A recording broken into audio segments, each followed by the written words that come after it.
The 2010 FIL World Championships here in Manchester have been marked as much by the absence of one nation as it has the presence of 29 others. The Iroquois Nationals on Sunday officially withdrew from the World Games following a week-long face-off with the US and British governments over their Confederacy-issued passports. Six Nations players have traveled on Iroquois passports for decades. They say it validates them as members of a sovereign nation. But the British consulate would not allow them out of New York as their passports do not meet post-9/11 security standards.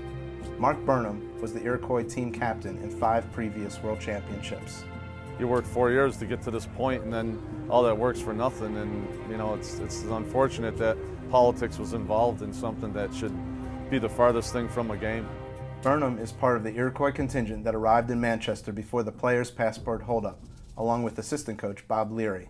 You know, it's a whole lot of emotions being here. I mean, you're happy because of all the you know, different people who treat us so well and stop us and ask us and are genuinely concerned. That the Creators Game goes on without its founding people has left people here at a loss.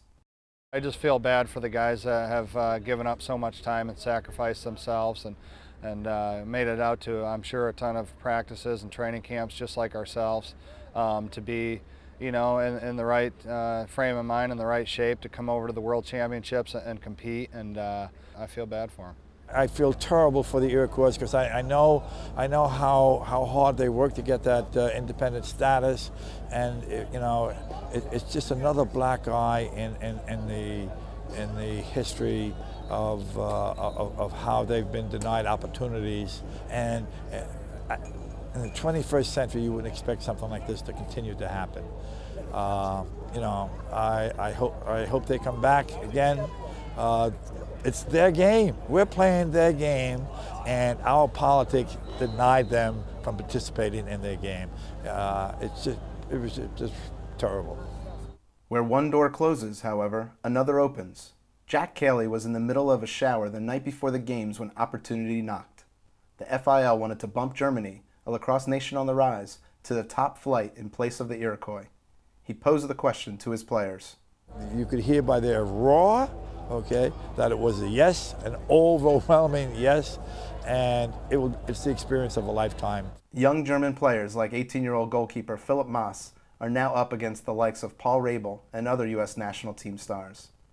Team USA defeated Germany on Sunday 22-4, but the excited Germans were no worse for the wear. It was really exciting to play them, but yeah, we know that we have like no chance to win like the big teams. But it's a great experience. We are the first German team to play America and Canada. Yeah, and it's really great. The Iroquois Nationals here in Manchester also hope their loss can be another Indigenous people's gain. Shane Reed was living and teaching in Peru when he noticed natives' enthusiasm for a new game. Is it a butterfly net? Is it a fishing? So we explained what it was, had a throw around, and instantly these guys were fighting over who could play with a stick, and so we thought it would be a good idea basically to try to promote lacrosse. Reed was peddling his new Lax Peru wares here in hopes of raising funds to start a team in Peru.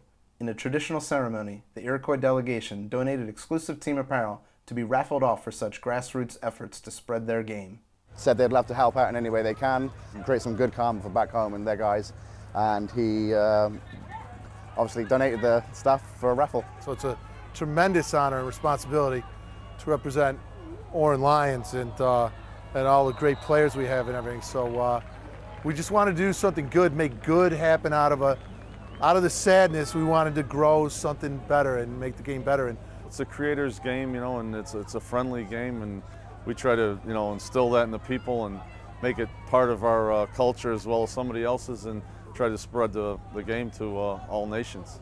This year's Iroquois lacrosse team was believed to be the strongest in program history. You know, we've seen our competition, and you know, we would have been one of the stronger sides here and one of the stronger sides we've ever had. But you know, we'll be stronger for this at the end somehow. I don't know exactly how it is now, but we're going to be a stronger group by the time we play next. How good would the Iroquois have been? Nobody knows. I mean, ask the people that kept us from being here, and maybe they have the answers.